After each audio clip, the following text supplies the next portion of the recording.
I'm Greg Owen, motorcyclist and lawyer.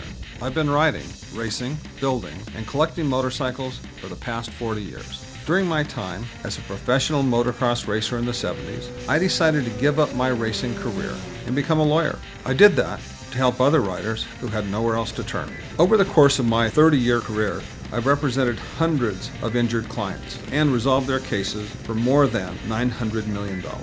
My goal is to tell the history of motorcycling in America, one bike and one rider at a time. David, there are two words I'd like to say to you. Happy birthday. Well, thank you. This is a great way to spend your birthday, huh? It sure is. And what was the age? What did you just turn? 65. No, you didn't. You don't look a day over 30. Well, you don't see it from this side. But if truth be told, that's what I feel. Somebody said, "Hi, what do you feel like?" I read where Satchel Paige said, if you didn't know how old you were, how old do you think you were? And 30 would be a good age. No, that's a great saying. I was reading recently that one of our great Supreme Court justices, who was really tough on the stand and actually threw lawyers out of his courtroom, he'd get home and he acted like a 9-year-old because he wanted to. So, with that in mind, we're here at something called the Love Ride. Have you ever done this event before? No, this is my first time. Well, looking around, what do you think so far? I think it's a heck of a way to spend your birthday. You've got this beautiful ruby red Sportster. Can you tell us a little bit about it? Well, it's an 09 Sportster.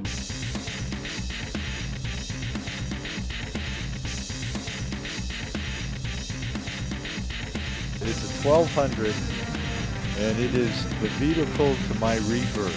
What does that mean? Well, you know, we all have our lives we have to lead and what happens to us. And, you know, I went through some stuff, and I came out the other end, bought this bike, and it's been a joy ever since. This was last January I started my second life.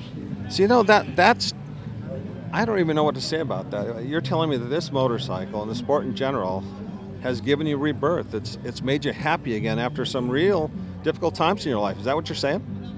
That's very well put. Yeah, it's sometimes I lay in bed at night after a ride and I just think, you know, life is good. Life is really wonderful. You know, the other interesting thing is, okay, this is Southern California. I talked to a friend of mine in Ohio, and they're wearing big, thick jackets. I mean, come on. What is the weather like today? This is the weather. This is the world for motorcycles. Oh, it is. I mean, you can't get any better than this, and all the different mountain roads we have. This is the place to be if you have a bike. You know, when you read the English magazines, literally they've got a short season. I mean, if they push it into September, they're putting on heated gear and the whole thing. We literally can ride 365 days a year here.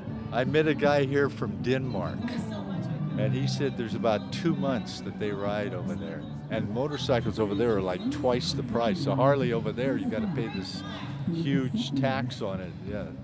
Yeah, a couple months a year, and that's it. Take me around your Sportster. I see some custom touches here. What'd you do to this bike? Well, when I first bought it, it was just stock.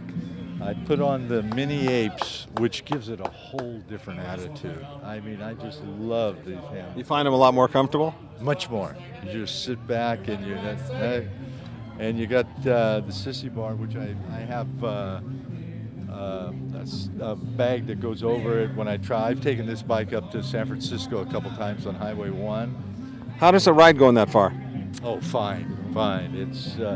It's a smaller bike. It's lighter. I mean, you get a lot more tired than you would on a Heritage Softail or one of those big Road Kings, but like I'm looking at these bags. Did you put those on? Yeah, I put those both on. Yeah, they match, and in fact, they told me, "Oh, you don't want to put that bag on the back." I said, "No, it'll be," and it worked out real nice. No, I like Keep a little bit of tools in it, and you know. It kind of reminds me of Then Came Bronson. You remember that movie? That show? I absolutely do.